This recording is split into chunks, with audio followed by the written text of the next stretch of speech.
Welcome back to another episode of EcoVenture GSO. I'm Mikey Romano. And I'm Crystal Jones. And we're glad you're here. We're going to do a little bit something different today. So normally we go play with all kinds of fun animals and we're outside running amok. So it's going to be a little bit different today. World's a little bit crazy, but there's still lots of wonderful opportunities to get outside, have fun, and find adventure, right? Absolutely. So what we're going to do today is kind of talk about some of the ways you can do that. Some of your favorite Greensboro activities have changed a little bit, but they're still doable. We're going to kind of walk you through and show you what you can still do and how to do it safely. So come on with us.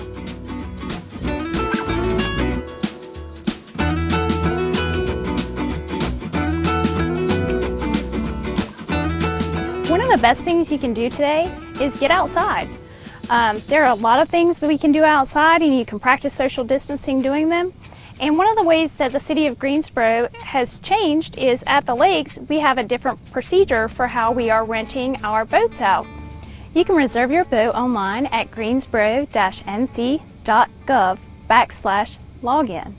And we highly recommend that you do that. So can I just come the same day and go get a boat? Technically, yes, you can. But there's a really high chance that all our boats are going to be rented out for the day and you'll have driven there for nothing. Oh, okay. That's never fun. So when can I start reserving online? So the day before, you can start at noon, all the way to the day of at 11:59. Oh, okay. And then it kind of turns over till the next day. That's right, at noon again. Okay, so you go to the website, you reserve a boat or multiple boats, and then I just show up the day of and go out and play? That is correct. We would really like for you to bring your reservation number if you can.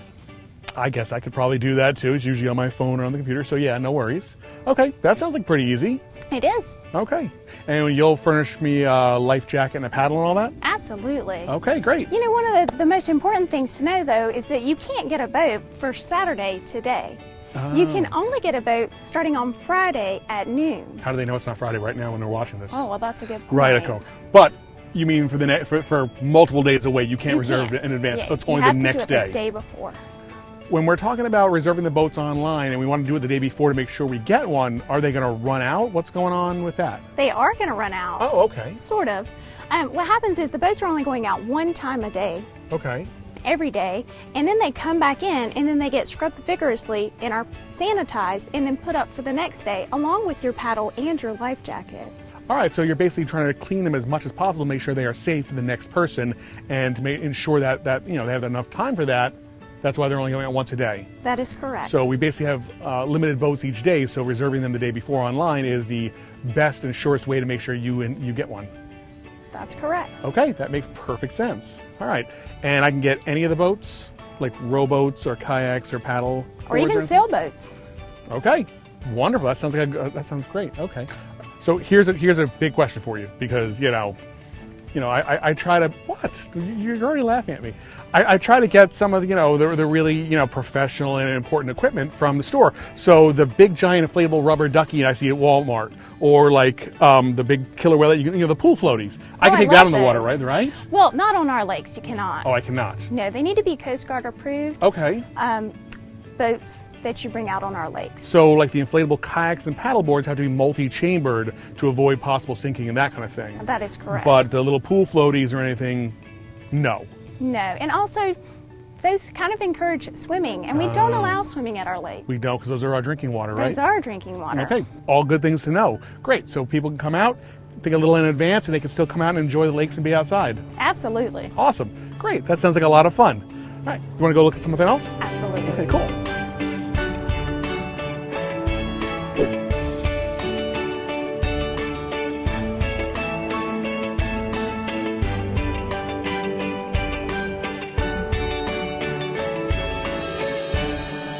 So we're talking about ways to get outside, be active, and enjoy nature while still staying safe, in relation to the pandemic. And one of those really great activities that is so much fun, so good for you, and if you take a couple precautions, relatively safe, is going hiking and being outside and enjoying the woods. What are some of those precautions that we can take, Michael? Well, think about it. Have you ever been hiking somewhere before and sometimes it's a really nice day and there's a lot of people on the trail? I certainly have. Right. So do you really want to be really close to people, or should we socially distance each other? We should definitely socially distance. We should. As you're passing people on the trail, you should kind of make sure you're staying apart as opposed to brushing shoulders with them. Putting on masks is always a good idea if people are around, that kind of thing. So just kind of using basic new trail etiquette, as it were, to keep yourself safe, keep them safe, while still enjoying the outdoors. Plus, you got to remember, when you're going hiking, the best thing to do is to bring a friend who has 4 legs. Like your dog? Like your dog. I mean, because cats don't hike all that well, and unfortunately the tortoise just doesn't go that quick. So the dog. The dog is always a good thing to hike with, but there's always things you want to remember when you're hiking with your dog, because they want the exercise, they want to run around, they want to be out there with you too, right? Right. But should we let them off the leash? No, you should always keep your dog on leash. Always keep your dog on a leash. Aside from the fact that you can lose it, but not everybody's a dog person, so it's kind of more for their safety and yours. You don't want to scare anybody while you and your best friend are having, a good time outside. Plus, if other people are hiking with their dogs, sometimes little squabbles can, So definitely keep your dog on a leash. It's probably a really good idea so that you can enjoy the outdoors, everybody else can, and all the puppies can. Hey Michael, when we're out hiking and I see a really cute pet, is it okay to go ahead and touch that pet? It's probably not the best idea right now, since everything's a little uncertain and new studies are still being done. We're not sure how germs are transferred, but has been seen that sometimes if somebody pets an animal, some of the germs from their fingers can stay on the fur, and if somebody else pets it, it can get transferred. So right now, it's probably a good idea to only touch your own pets and pet your own pets. They love the attention from you, so they're never going to get tired of it. But touching other people's pets, probably not the best idea, just right now, to be safe, stay safe. That makes a lot of sense. Yeah.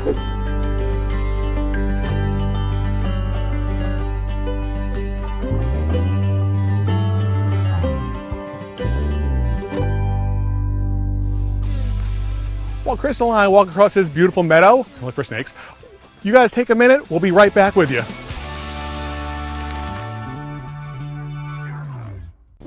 I'm Lauren Irk, and I'm a zookeeper here at the Greensboro Science Center.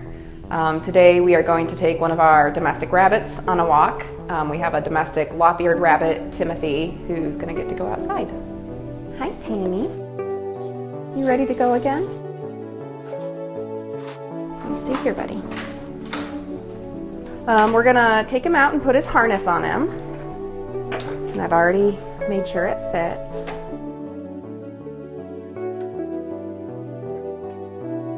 Get it around your little body. Okay, ready to go outside?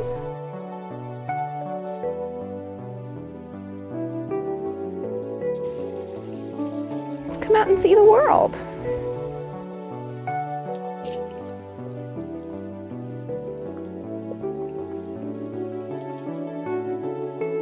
He's one of our program animals, so our education team uses him.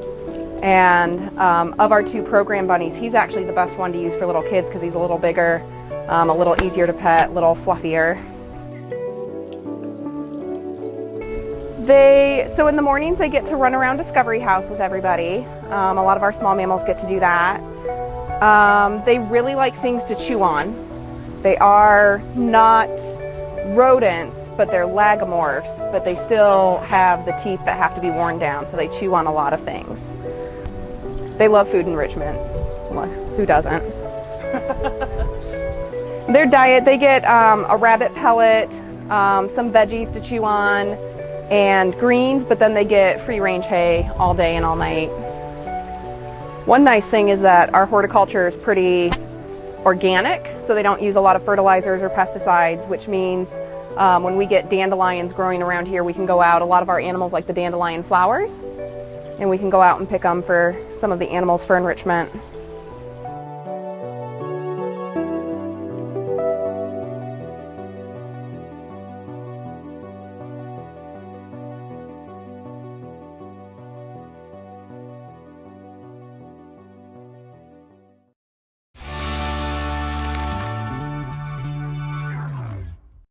Welcome back, everybody. We're going to take a little bit of a different spin right now, because with the current pandemic and situations as they are, there's not a lot we can really get into, so we're going to kind of do more of a reflective part of the show now, kind of talking about EcoVenture GSO. We started the show a couple of years ago, we wanted to educate, we wanted to entertain, we wanted to bring you into the lives of, all the places and people around Greensboro that you live and work with.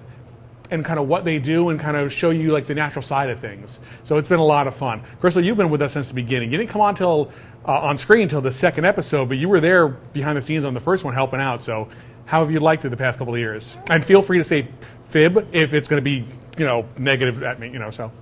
I remember that first episode. I think we were doing hiking, and had a lot of snacks. I remember that. Snacks are good. Always snacks. Snacks are good. It's been really, fun and surprising. There's a lot of things that you just don't expect, and a lot of time goes into the actual filming, and then the product is really very short. Right. So you guys don't see, there's a whole lot more that goes on. You see the finished product, and, I appreciate it. We all know it's awesome, so thank you for that. But there's a lot more that you don't see. We mess up all the time, and there's all kinds of. We're going to show you some bloopers and stuff after this. But yeah, there's a lot that goes into it. So I've loved doing it because I always wanted to be Steve Irwin when I was younger. He was a big inspiration to me when I was growing up. I've always worked with animals, and there's a lot more that I do with animals between rescue, rehab, and that kind of stuff that people don't see just on this program. So it's a big part of my life. So I love bringing it in and kind of showing people a little bit of it when we're playing with stuff like that here. So it's been a lot of fun, and we're really thankful that you guys have enjoyed the show and let me and Crystal come into your lives a little bit. So we're going to go and do some bloopers, and hope you guys enjoy that, and we'll see you in a little bit. When you're walking the main trail, and I'm going to start over here again. Sorry. There's all kinds of greenery. I'm going to start over here.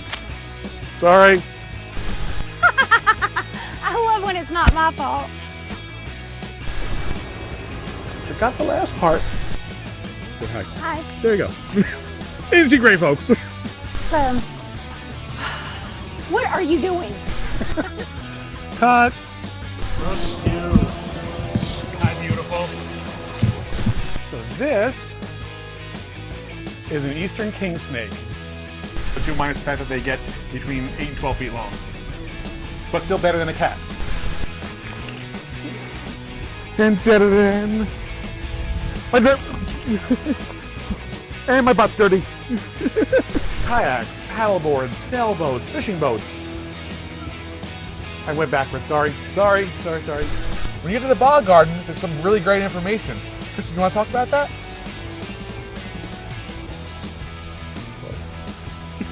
The really, really cool high ropes attraction that I'm going to go do this again. Sorry, nope. Oh, the places you'll go. Hi, Dr. Seuss.